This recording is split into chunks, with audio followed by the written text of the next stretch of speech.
The smell came first, sharp, clean, too clean, a mixture of alcohol and ether that filled the narrow ward of the American Field Hospital outside Landsberg, Bavaria.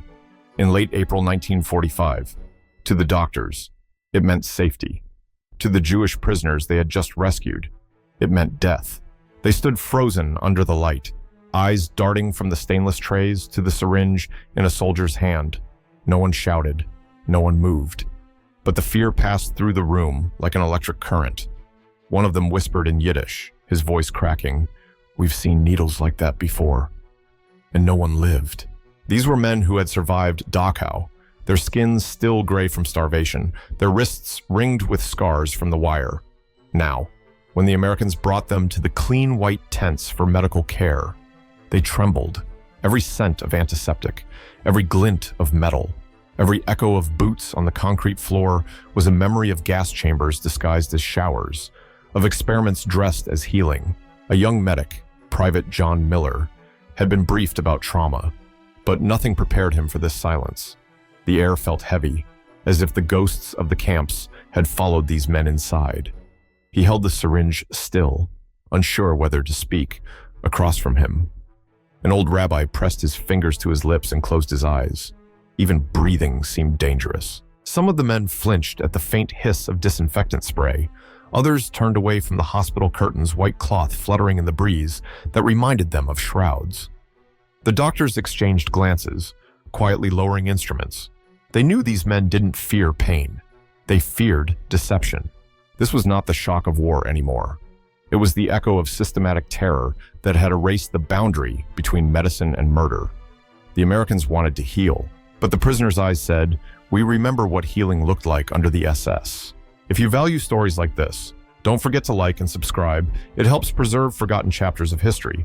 And before we go further, share your location and local time in the comments below. It connects all of us across distances that history once tried to divide. The white light burst above them like an execution flare. A metallic click, a hum, then silence again.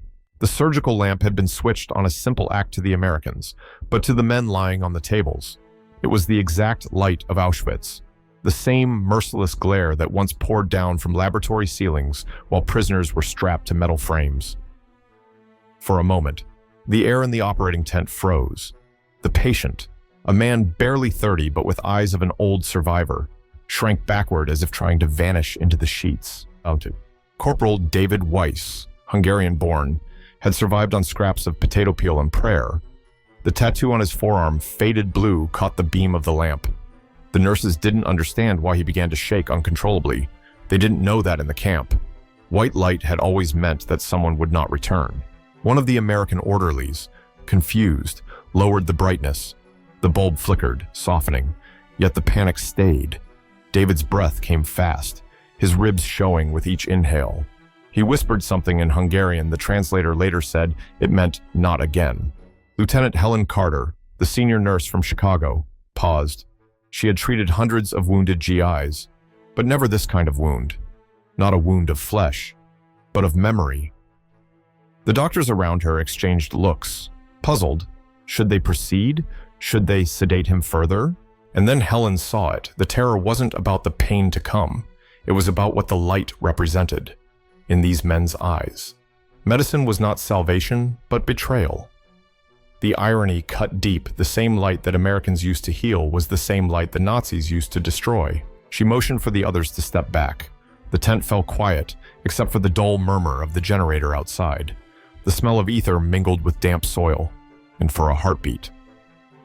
Time blurred. 1945 met 1943. Landsberg met Auschwitz. Healing met horror. David squeezed his eyes shut, expecting pain. Instead, he felt the cloth gently pulled over his chest, and the voice of Helen, calm, steady, saying, "You're safe now. No one will hurt you here." He didn't believe it yet, but for the first time, the white light stayed on without taking another life. Outside, the sun was rising over Bavaria, washing the tent in gold. Two American soldiers passing by paused, unaware of what had just happened inside, how a single lamp had carried the weight of every fear, and how a single voice had begun to untangle it. Helen Carter did something unthinkable for a nurse in a war hospital. She removed her gloves, The thin latex snapped softly, falling onto the table beside the instruments. The other medics hesitated. Rules were strict, and contact with infected wounds was forbidden. But Helen didn't care about rules in that moment. What she saw in front of her was not a patient. It was a man trapped inside his fear. She stepped closer to David Weiss, who was still trembling under the blanket. His pulse raced. His eyes darted from the scalpel tray to the lamp above, then back to her. Helen didn't say a word. Instead, she sat down beside him, her white sleeve brushing the edge of the stretcher. Slowly, she placed her bare hand over his. The ward fell silent. Even the doctors paused. The air smelled of antiseptic and gasoline from the nearby trucks. Yet within that silence, something shifted. Her touch was not professional, not mechanical. It was human. David froze, expecting another command, another injection, another betrayal. But her hand stayed still, warm, motionless. No pressure, no restraint, just presence, a pulse, the simple rhythm of life. He looked at her fingers so clean, so alive, and his lips trembled. In the camp, gloves had meant experiments. Bare hands had meant death. Yet now, for the first time, a bare hand meant comfort. Helen could feel his skin cold as marble, veins faint beneath the surface. She didn't know his story, but she could read it through that touch, the starvation, the nights in the open air, the months of fear that had made the human body forget what safety felt like. In her journal later, she would write, "I think I broke a rule today, but I also think I reached a soul." Around them, the noise of war went on ambulance engines, the distant thunder of artillery, but inside that tent, there was a small stillness, as if the universe itself paused to witness something rare. It was a moment that blurred every line between nurse and soldier, between healer and stranger, between the living and the nearly dead. Helen's bare hand became a bridge across history, across language, across fear, and for those who watched the surgeon, the interpreter, even the silent rabbi at the corner, something inside them also shifted. They saw that the most powerful cure on that battlefield was not morphine or surgery. It was human touch. David Weiss didn't know when it happened, that small, impossible moment when instinct overpowered fear. His body, which had been coiled tight for years, slowly began to release. The trembling faded. His chest rose and fell evenly for the first time since liberation. It wasn't thought. It wasn't faith. It was something deeper, the body remembering how to trust before the mind dared to. Helen Carter kept her hand on his. She didn't speak, didn't move, only breathed beside him.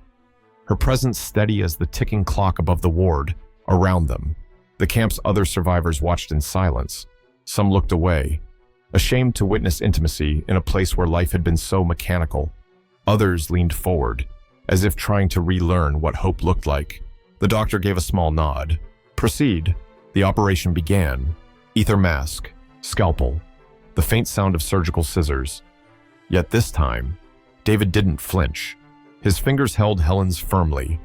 The fear that once seized his lungs now softened, replaced by something unknown, not quite safety, but not despair either. Helen could feel the shift too. She realized that trust, once broken by cruelty, could still be rebuilt not through speeches or orders, but through touch. No propaganda could repair a soul, but a heartbeat could. Outside, wind shook the tent walls. Somewhere, a Jeep engine coughed to life. Life, in all its rough noise, was returning to Bavaria. Inside, David's body relaxed further as anesthesia took hold. His face, once twisted in dread, eased into something close to peace in that dim light. Helen thought of her brother missing in Europe for over a year. She wondered if someone, somewhere, might be holding his hand too. The thought nearly made her falter, but she steadied herself. This was why she came here, not for medals, not for orders, but for moments when one person could remind another that being human still mattered. As the surgery continued, the air grew heavy with quiet reverence. The nurses exchanged glances not of fear now, but awe. A few even smiled faintly. No one spoke. No one dared disturb the fragile miracle happening between them. When the anesthesia finally took effect, David's grip loosened, but Helen didn't withdraw. She kept holding on, because she understood something unspoken if she let go too soon. he might never find that trust again. It was the simplest of things, skin against skin. Yet in that single gesture, the war briefly lost its power. The scalpel glided, steady and silent, the tent filled with the rhythmic sound of breathing David's slow, mechanical, under anesthesia, and Helen's calm, human. No one spoke. Even the doctor's instructions were delivered with soft gestures. The war outside roared, but here there was only stillness. Captain Walter Brooks, the lead surgeon, was an old man by Army Standards 46, hands thick from years of practice. He'd seen every kind of wound, but this one felt different. As he worked on David's damaged ribs, he thought of his own son, fighting in the Pacific. He thought of the strange symmetry of saving a man whose people had suffered while the world watched. A nurse whispered a number 45 pints of blood in 2 days. Brooks nodded. American soldiers had volunteered their own blood for these survivors. One sergeant even crossed state lines after reading the Red Cross appeal for the liberated. Every drop counts. Outside, rain began to fall, tapping on the canvas roof like muted applause. Inside, the heartbeat monitor clicked gently. The surgery lasted 1 hour, then 2. The tension never broke. There were no tears, no cries of pain, only the slow dance of hands saving life from the edge of memory. When the final stitch was tied, Brooks exhaled. "He'll make it," he said softly. No one cheered. They simply looked at each other with tired eyes, knowing what it meant that this time, the instruments of war had been used to reverse death, not deliver it. Helen didn't leave her place. She wiped David's forehead, straightened the sheets, and whispered something no one caught. Perhaps a prayer, perhaps just the sound of relief. At that moment, another patient across the tent stirred, an older man named Jacob, whose leg had been shattered by a collapsing barracks wall. He watched Helen's gesture, his lips trembling. You hold them like a mother," he said in broken English. She smiled faintly. "Maybe that's what we all need." Outside the tent, the clouds broke open, letting a narrow beam of sunlight spill across the muddy ground. For a moment, it touched the white cross painted on the tent's roof, the symbol that once meant target, now meant mercy. Could you have trusted the hands of your former enemy? Could you have lain still beneath their light and believed they wanted to heal you? Tell me what you think. I'd like to know. The world outside had begun to thaw. May 1945. The war in Europe was ending, and so were the long nights inside the field hospital. Yet in that white tent near Landsberg, the memory of fear lingered like smoke. David Weiss woke slowly, the scent of disinfectant mixing with damp earth and blooming lilacs beyond the flaps. For a moment, he didn't know where he was. His first instinct was to hide, but his arm wouldn't move. Someone was holding his hand. It was Helen. She had fallen asleep sitting beside him, her head bowed, her fingers still locked around his. He turned slightly, pain tugging at his chest. The IV tube rustled. He blinked in disbelief. Nurses in the camp had never slept beside their patients. They had watched them die. He whispered hoarsely, "You stayed." Helen stirred, then smiled with tired eyes. "You were scared. I would be too." That answer was simple, almost ordinary, yet it shattered something inside him. The old logic of survival, of suspicion, began to crumble. He realized that this woman, once the face of his enemy, had not left his side. The scalpel, the light, the pain, they no longer meant harm. They meant care. Outside the tent, soldiers passed, laughing for the first time in months. A radio crackled with news from Reims. Germany had surrendered. The words unconditional and peace floated through the camp like a language the survivors had forgotten. Across the ward, other Jewish POWs began to stir. One man, his arm bandaged, asked for a pencil. He wanted to write a letter to the nurse with the lamp. Another tucked a pressed violet under his pillow, a small gift for the woman who had wiped his tears without saying a word. Rumors spread quickly among the patients. The Americans heal even those the Germans broke. One said, and though the phrase was clumsy, it carried a truth that no propaganda could invent. Weeks later, when the men were strong enough to walk, Helen received a bundle of letters, some in broken English, some in Hungarian, some simply marked with trembling hearts drawn in pencil. She kept them all. David's letter ended with a single line, "When I close my eyes now, I see the same light, but it no longer burns, it warms." And you watching this, Reading this, what would forgiveness look like for you? Could you ever reach out your hand to the same kind of light that once terrified you? That night, the power went out. A storm had rolled across Bavaria, and the entire camp sank into darkness. For a moment, the survivors thought it was happening again, the same darkness before the screams, before the gas, before the end. Someone shouted in Polish. Another whispered prayers in Hebrew. Fear returned instantly, raw and absolute. Then, from the far corner of the tent, a small light flickered. Helen Carter, still on duty, had lit her kerosene lamp. She held it high, the flame trembling in the glass, and its warm circle of glow spread across the ward. "Stay calm," she said softly. "The light will stay on." Her voice carried like a lullaby, slowly. The panic dissolved, one by one. The men turned toward the lamp, their faces half lit, eyes wide, reflecting the flame. The shadows on the canvas walls danced like ghosts, leaving quietly. David Weiss watched her silhouette move from bed to bed, checking each patient with a calm he would never forget. The lamp's flame painted her face in gold, and for an instant, she looked like something beyond human, the embodiment of every promise the world had broken, now kept in a single gesture of care. When power returned 20 minutes later, the electric bulbs flared back to life, white and harsh. But the men didn't cheer. They looked instead at that small kerosene lamp still burning beside Helen's cot. Its gentle light more powerful than all the machinery of modern war. In the weeks that followed, the lamp stayed in the tent, even after the hospital moved. It became a kind of relic, the light that stayed on. Soldiers and patients alike touched its brass base before leaving, as if it could bless them. Years later, when David wrote his memoir, he ended it with a line that would echo across generations that night. "I learned that light can wound, but it can also forgive." He became a teacher in Budapest, showing his students an old black and white photo of the ward. In the corner, barely visible, a faint lamp glowed. He would tell them, "This was the first light I trusted after the war." And for a moment, every student would fall silent because even in a photograph, that small flame seemed alive. In that tent outside Landsberg, among the ruins of hatred, a nurse and a prisoner had proven something simple, something immense, that mercy, once lit, can outlast even the darkest empire. When the war finally ended, Europe fell quiet, not peaceful, but hollow, as if the world itself was holding its breath.